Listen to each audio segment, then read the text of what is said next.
Bharatiya Janata party की तरफ से अपनी तरफ से नमस्कार। आज की ये प्रेस वार्ता जैसा कि आप सबके समक्ष भी आया होगा, हमारी पार्टी के राष्ट्रीय अध्यक्ष श्री जेपी नड्डा जी ने एक बड़ी महत्वपूर्ण चिट्ठी जो है देशवासियों को लिखी है, जिसमें प्रमुखता से कुछ मुद्दे उठाए गए।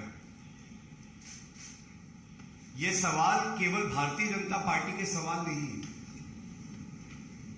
ये सवाल केवल भारतीय जनता पार्टी के नेतृत्व से नहीं उठाए जा रहे, बल्कि ये आज देशवासियों के मन में सवाल है जिनका उत्तर जरूर विपक्षी पार्टियों को देना चाहिए। सबसे पहले तो इस पत्र में देशवासियों को संबोधित करते हुए आदरणीय राष्ट्रीय अध्यक्ष जी ने बताया है किस तरह भारतीय जनता पार्टी के पास श्री नरेंद्र मोदी जी के नेतृत्व में एक दूरदर्शिता है, एक सोच है। This vision is for the year 2047, when our country will be celebrating 100 years of independence. और आज जब ये प्रेस वार्ता है तो ये कहना गलत नहीं होगा कि भारत एक बड़े ही महत्वपूर्ण दौर से निकल रहा है, जब पूरे विश्व में कई ऐसे देश हैं जो कोविड की महामारी में कई परेशानियों का सामना करते हुए कमजोर हुए। भारत आदरणीय प्रधानमंत्री श्री नरेंद्र मोदी जी के नेतृत्व में किस तरह से इस महामारी के संकट में भी मजबूत होके उभरा, और कहना गलत नहीं होगा कि केवल मजबूत होके खुद नहीं उभरा, पूरे विश्व को दिशा देने का काम किसी ने किया है तो वो भारत ने किया। जो वैक्सीन डिप्लोमेसी हो, चाहे हमारे पड़ोसी मुल्क में अगर कोई परेशानी आई हो और उनकी मदद करने की बात हो तो वो भारत ने ही करी। और ये 8 साल में जो बदलाव आया है, एक बड़ा राजनीतिक बदलाव भी आया है। राजनीतिक बदलाव ये आया है कि आदरणीय प्रधानमंत्री जी ने एक नई राजनीति की शुरुआत करी, जिसमें सबको जोड़ने की बात थी।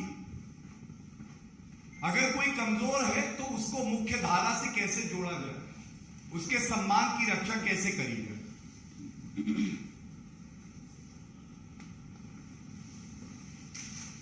और जो पहले वोट बैंक की तोड़ो राजनीति होती थी, उस पे जोड़ो राजनीति हावी हो गई। पहले धर्म और जात के आधार पे विपक्षी पार्टियां, खासकर कांग्रेस पार्टी, तोड़ने का काम करती थी। अब आम नागरिक सरकार की तरफ देखता है और वो ये जानता है कि उसको मजबूत करने का काम कोई करेगा तो वो केंद्र की सरकार होगी। This is called politics of inclusion. And I am quoting from the letter, the very line which shows the reality of today's politics.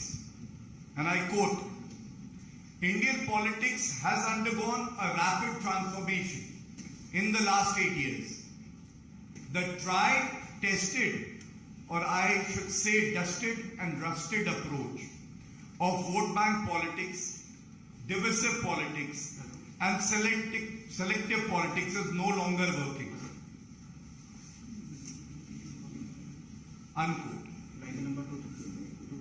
इस बात को आगे बढ़ाते हुए बहुत बड़ा एक संदेश है विपक्षी पार्टियों के लिए भी, क्योंकि कहीं ना कहीं विकास की राजनीति,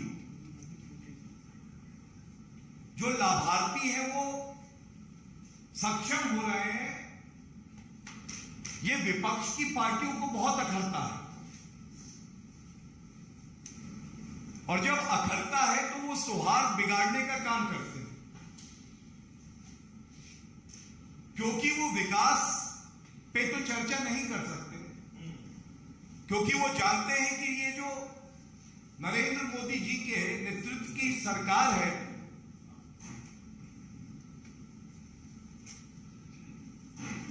ये बड़े ईमानदारी से जनता के प्रति समर्पित है और कार्य कर रही है। तो इसलिए नैरेटिव को बदला कैसे जाए, कैसे समाज में फूट डाली जाए, कैसे तोड़ा जाए, कैसे सौहार्द निकाला जाए, कैसे चयनात्मक राजनीति करी जाए,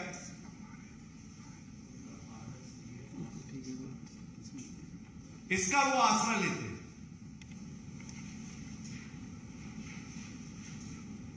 और अभी 2 दिन पहले विपक्षी पार्टियों ने एक अपील जारी करी थी, जिसके लिए ये कहना गलत नहीं होगा कि खोटी अपील, खोटी नियत, खोटी कांग्रेस और खोटा विपक्ष। और ये मैं क्यों कहता हूं, बड़ी जिम्मेदारी से आपको बताता हूं। उस चिट्ठी में अगर किसी का अपमान किया गया तो भारत के जो नागरिक हैं उनका अपमान किया जा रहा है, सेलेक्टिव पॉलिटिक्स की जा रही है। अगर आप अपील करते हैं तो क्या अपने अंदर नहीं झांकेंगे? इस चिट्ठी में प्रमुखता से आदरणीय राष्ट्रीय अध्यक्ष जी ने यह सवाल पूछा है कि आप करौली राजस्थान पे चुप्पी क्यों साधे। ये देश पूछ रहा है, ऐसी क्या है मजबूरी कि मतलूब अहमद है जरूरी। मुख्य आरोपी एफआईआर में नामजद 16 दिन हो गए, गिरफ्तारी नहीं होती है। राजस्थान की कांग्रेस सरकार इतनी मजबूर, इतनी निठल्ली, जो चोटिल जनता है वो भी आपसे यह सवाल पूछ रही है कि हमारा कसूर क्या था। हिंदू नववर्ष मना रहे थे, ये कसूर था हमारा।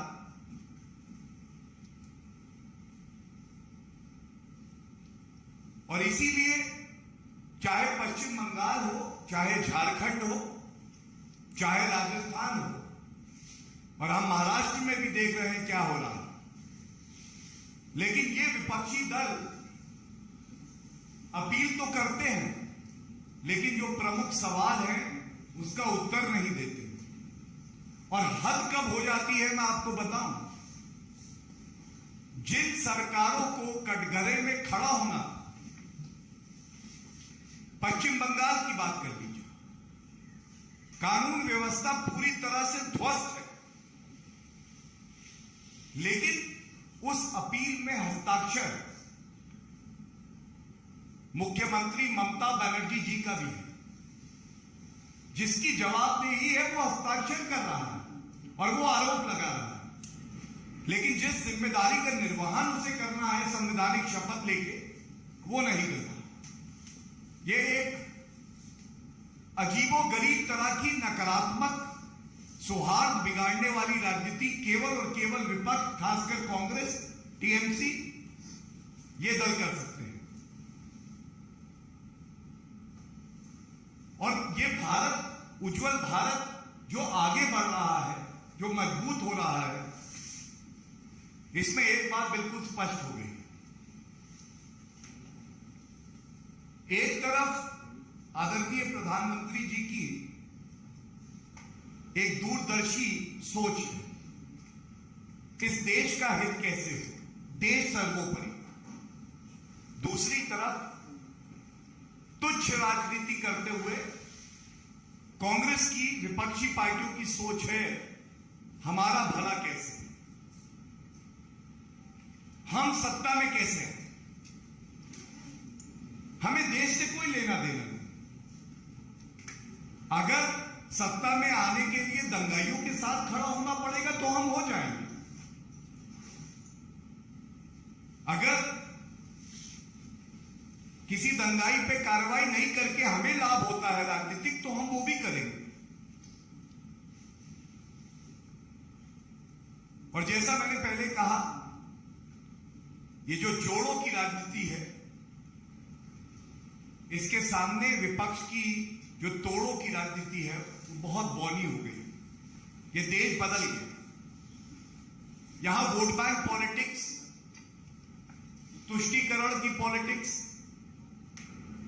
अब ये भारत के नागरिकों को स्वीकार नहीं है। वो जवाबदेही चाहता है विपक्ष से, और उसी विपक्ष से जो प्रदेश में सत्तारूढ़ है। ये गैर जिम्मेदार विपक्ष भूल जाता है कि कई प्रदेशों में वो सत्तारूढ़ है और वहां उसको जवाबदेही देनी हो।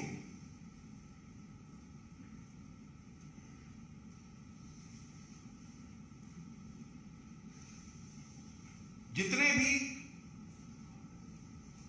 कांग्रेस शासित राज्य हैं, पश्चिम बंगाल है, या इतिहास की बात कर लें, ये जो अपील आती है ये इतनी खोखली है कि कांग्रेस पार्टी भूल जाती है किस तरह से 1966 में इंदिरा गांधी जी ने निहत्थे साधुओं पर लाठी चलवाई, और ये भी संसद के बाहर। ये कांग्रेस पार्टी भूल जाती है कि सबसे ज्यादा दंगे अगर किसी के शासन में हुए तो कांग्रेस पार्टी के। 1969 में गुजरात, 1980 में मुरादाबाद, 1984 में भिवांडी, 1987 में मेरठ, 1989 भागलपुर, 1994 हुबली, 2013 में मुजफ्फरनगर दंगे सर्वोच्च न्यायालय फटकार लगाता। और जब खुद कटघरे में खड़े होते हैं तो दुख की बात है कि उसको सही कैसे ठहराते हैं। इसका सबसे दुर्भाग्यपूर्ण उदाहरण कोई है तो राजीव गांधी जी, जिन्होंने 1984 के नरसंहार को कह दिया कि जब बड़ा पेड़ गिरता है तो धरती हिलती है। इसका वर्णन भी इस अपील में है जो राष्ट्रीय अध्यक्ष जी ने लिखा।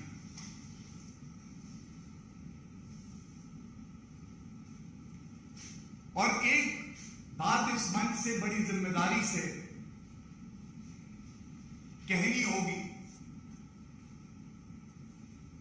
ये जो बार बार विपक्ष कहता है देश में डर का माहौल है, सौहार्द बिगड़ रहा है, नहीं, देश में आज आत्मविश्वास का माहौल है, देश में आज प्रगति का माहौल है, देश में आज नई ऊर्जा का माहौल है। लेकिन हां, विपक्षी दल जरूर डरे हुए। वो डरे हैं क्योंकि उनकी सांप्रदायिक राजनीति का अंत हो गया। वो इसलिए डरे हैं, उन्हें पता है कि जो भ्रष्टाचार करते थे उस राजनीति का अंत होने जा रहा है। जो बांटने की राजनीति और तुष्टीकरण की राजनीति उनके डीएनए में है, उनकी रग रग में पहुंच गई, उस गंदे खून को अब निकाला जा रहा है। वो राजनीति भारत में अब नहीं चलेगी। और अंत में जो अपने आप को समय के अनुसार नहीं बदलता है वो खत्म हो जाता है। विपक्षी दलों की जो नफरत भरी सोच है, इसका केवल एक ही अंजाम है, इन सब का अस्तित्व खत्म हो गया।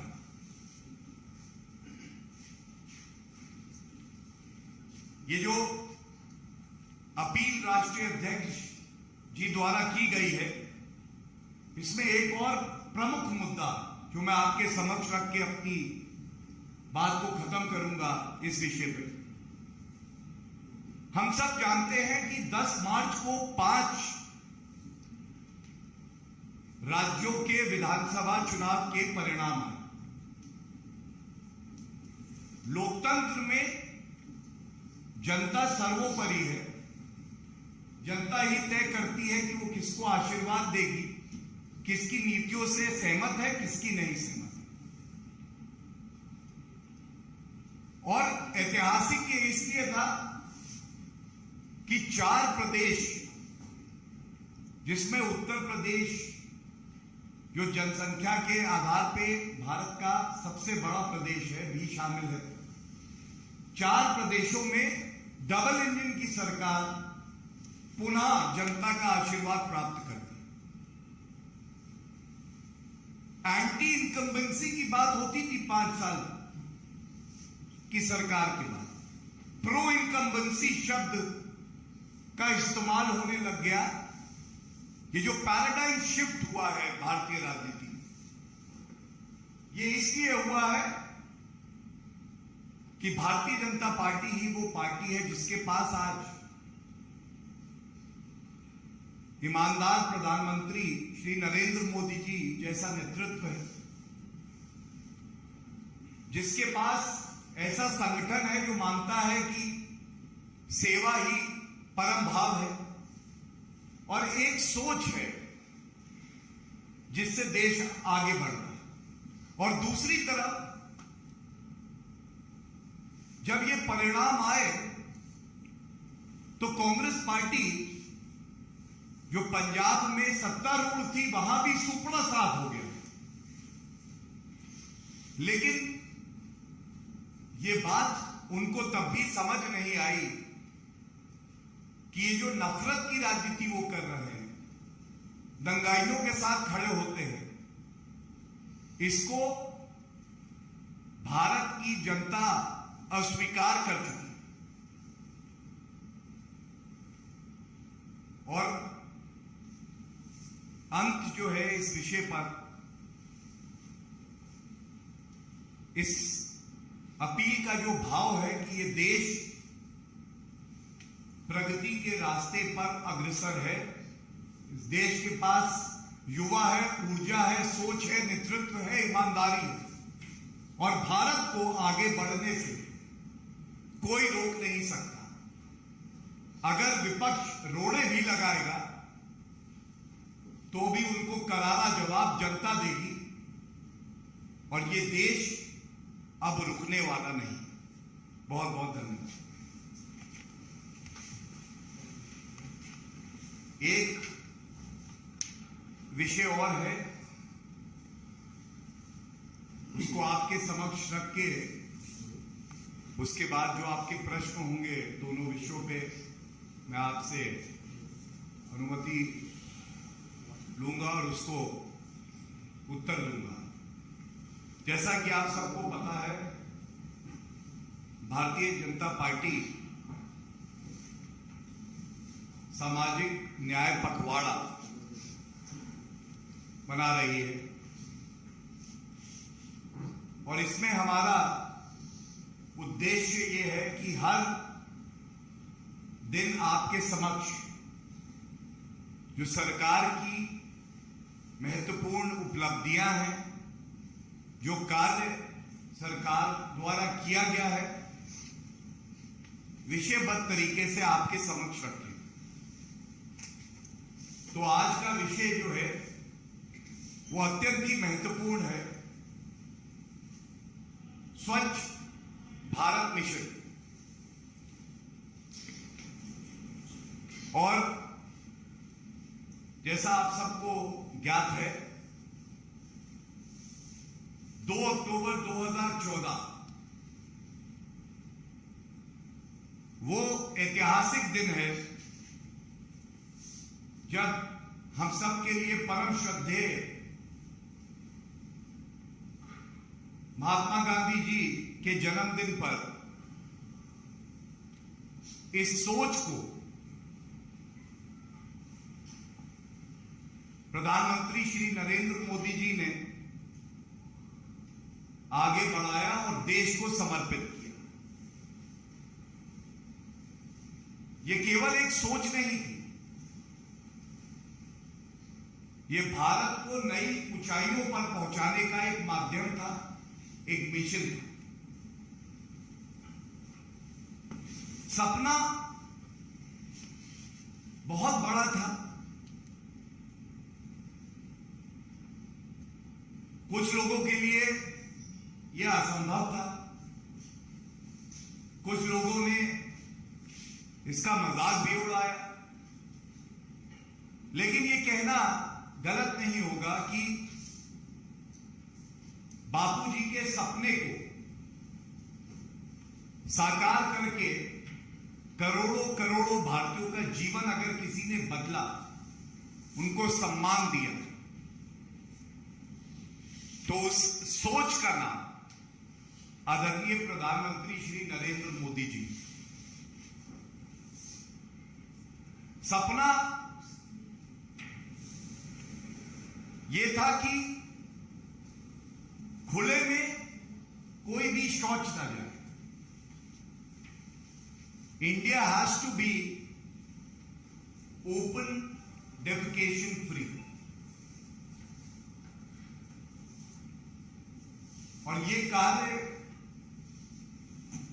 संभव हो, इसके लिए एक बहुत ही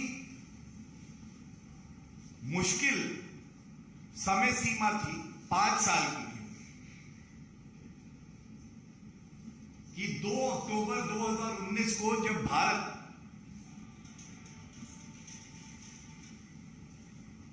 महात्मा गांधी जी की 150वीं जयंती बनाए,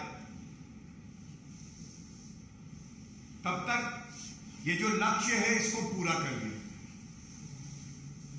और 10 करोड़ ये बहुत बड़ा एक नंबर है।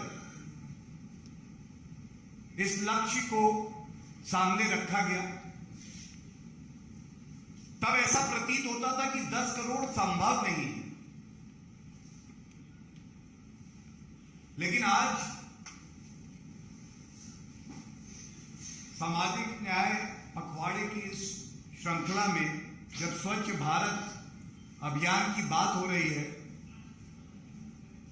हर भारतीय को गर्व की अनुभूति हो रही है कि 11.5 करोड़ से ज्यादा घरों को शौचालय मिले। 11.5 करोड़, कई मुल्कों की आबादी से ज्यादा बड़ा ये नंबर है। 58,000 गांव और 3300 से ज्यादा शहर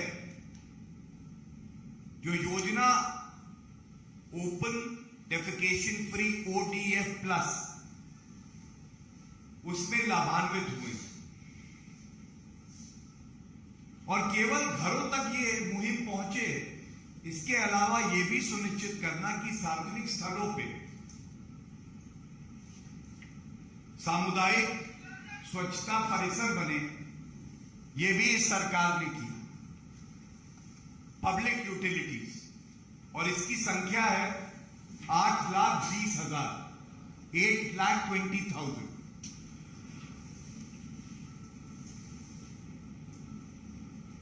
आजादी के बाद 2014 तक जितने टॉयलेट्स या सार्वजनिक स्वच्छता परिसर नहीं बने, इस सरकार ने वो कार्य कर दिखाया जिसको असंभव कहा जाता था। और ये क्यों संभव हुआ, ये जानना बड़ा जरूरी है। ये इसलिए संभव हुआ, जिस अभियान का मजाक विपक्ष उड़ा रहा था, एक जन आंदोलन बन गया। हम सबको पता है भारत में राष्ट्रभक्ति, देश प्रेम, ऊर्जा, निष्ठा की कमी नहीं है,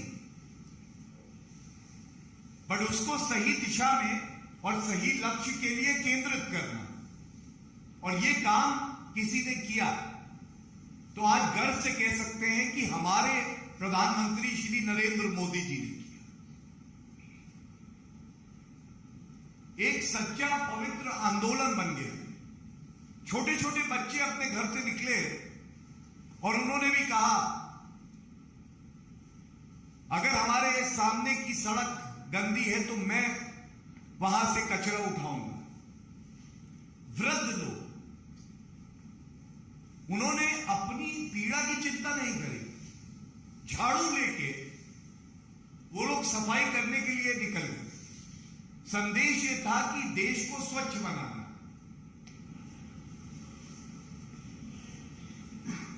और वाकई चमत्कार हुआ, जिसकी गूंज केवल भारत तक सीमित नहीं रही, पूरे विश्व में गई। प्रधानमंत्री जी को global goalkeeper award bill and Melinda foundation द्वारा देकर सम्मानित किया गया।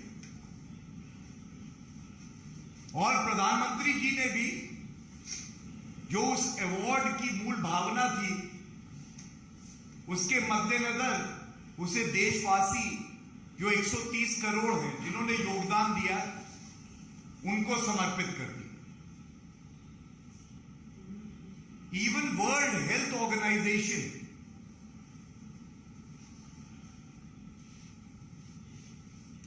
recognized the unachievable feat achieved by India through collective hard work and dedication.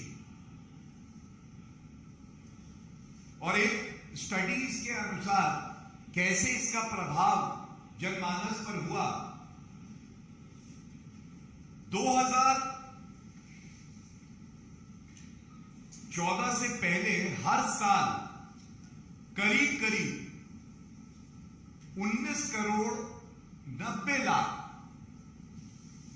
भारतीय जो थे, उनको जो गंदगी आसपास होती थी उसकी वजह से बीमारी होती। 19 करोड़ 90 लाख। और ये जब स्वच्छ भारत मिशन आया तो सबसे ज्यादा बदलाव जो आया वो जो आम नागरिक है, जो गरीब है, उसके जीवन में आया। महिलाओं के लिए एक सम्मान का जीवन। जब हमने कहा 11.5 करोड़ से ज्यादा शौचालय बनवाए, तो प्रधानमंत्री जी के शब्दों में ये शौचालय नहीं थे, ये इज्जत घर थे। 11.5 करोड़ परिवार इससे लाभान्वित हुए। महिलाओं को उनका सम्मान मिला। एक महिला पे सोचिए क्या बीतती होगी, और केवल महिला पे ही क्यों, उसके परिवार पे। जब वो बाहर खुले में शौच करने जाती थी, जब वो इंतजार करती थी कि सूर्य कब अस्त हो या सूर्य उदय से पहले मैं बाहर शौच में जाऊं, ये बहुत बड़ा बदलाव आया और भारत ने इसे करके दिखाया। आज ये आत्मचिंतन का सबब उनके लिए है जो इसका मजाक उड़ाते। स्वच्छ भारत मिशन के लिए बजट में 2022-23 में 7,192 करोड़ रुपए आवंटित किए गए। ये स्वच्छ भारत ग्रामीण के,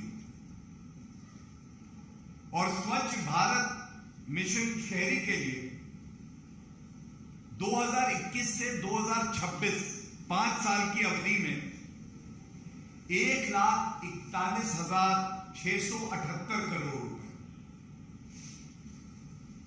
खर्च किए गए। यह दिखाता है कि हमारी प्रतिबद्धता स्वच्छ भारत को लेके नल से जल पहुंचे, यह सुनिश्चित करेगी कि ऐसा कोई घर ना हो जहां पे जो मूलभूत सुविधाएं हैं वो नागरिकों के पास ना। जो मंत्र है वो यही है कि आम जनता किस तरह से सम्मानपूर्वक मुख्य धारा से जुड़ के देश को आगे बढ़ाए, और सही मायने में जब देश का इतिहास लिखा जाएगा तो स्वर्ण अक्षरों में अगर कोई अभियान आएगा तो वो स्वच्छ भारत अभियान होगा। केवल इसलिए नहीं कि करोड़ों शौचालय बने, करोड़ों जल के नल कनेक्शन दिए गए, पर क्योंकि जो मूलभूत सुविधाएं थी उससे करोड़ों नागरिकों का जीवन बेहतर। धन्यवाद।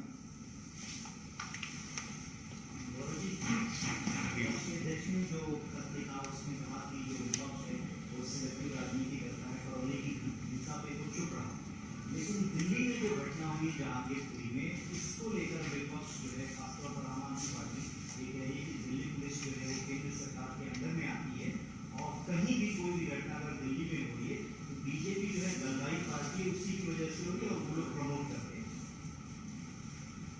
देखिए, भारतीय जनता पार्टी और अपराध अराजक पार्टी में कुछ तो फर्क होगा।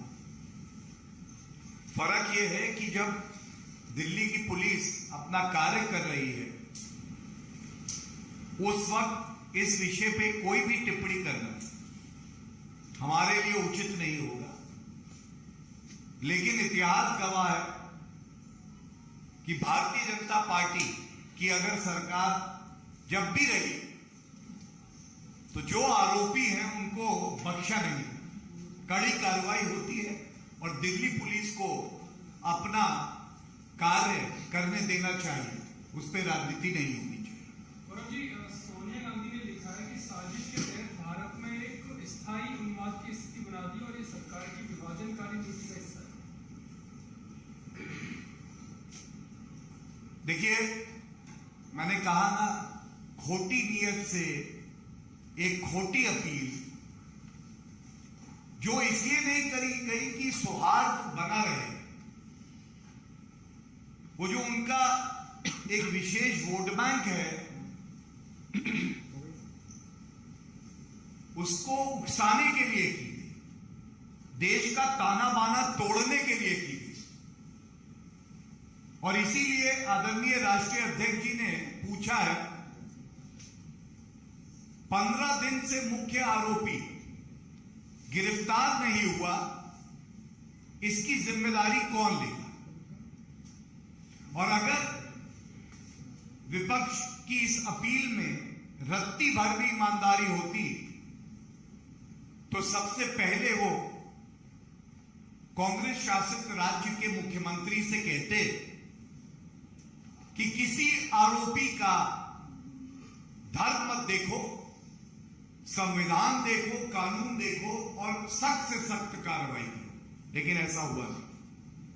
गौरव जी, एक और बात है, जिस तरह से बीजेपी शासित राज्यों में जो अपराध कर रहे हैं उनके खिलाफ बुलडोजर चलाया जा रहा है, इसको लेकर के मदनी ने सुप्रीम कोर्ट में अपील की है और कहा है कि यह गलत तरह की राजनीति को जन्म देगा। देखिए, सर्वोच्च न्यायालय में अगर कोई मामला है उस पर टिप्पणी करना बिल्कुल उचित नहीं होगा, लेकिन यह भी विचित्र राजनीति है विपक्ष की कि पत्थर जब उग्रवादी मारते हैं तो वो विपक्ष के लिए मोहब्बत, प्यार, सौहार्द का प्रतीक है, लेकिन न्याय संगत तरीके से कानून के तहत अगर बुलडोजर उग्रवादियों को सजा देने का कार्य करता है तो वो नफरत फैलाने वाला होता है। बुलडोजर अगर किसी उग्रवादी को सजा देने के लिए चले तो वो ठीक है, ये बात आपको समझनी होगी। और जो विपक्ष का बुलडोजर सारे नागरिकों की भावनाओं को आहत करने के लिए चलता है, संविधान को खंडित करने के लिए चलता है, जो विपक्ष का बुलडोजर रोज समानता और सौहार्द को बिगाड़ने के लिए चलता है, उसको कैसे उचित कहेंगे ये बताओ। ये बात विपक्ष में नहीं हो रही ना, ये हिंद के मंत्री ने कही। सर्वोच्च न्यायालय की पिटीशन पे कोई भी टिप्पणी करना उचित नहीं होगा। जो कार्रवाई की जा रही है वो न्याय संगत है, कानून के तहत है। धन्यवाद। I think good for the day. Thank you.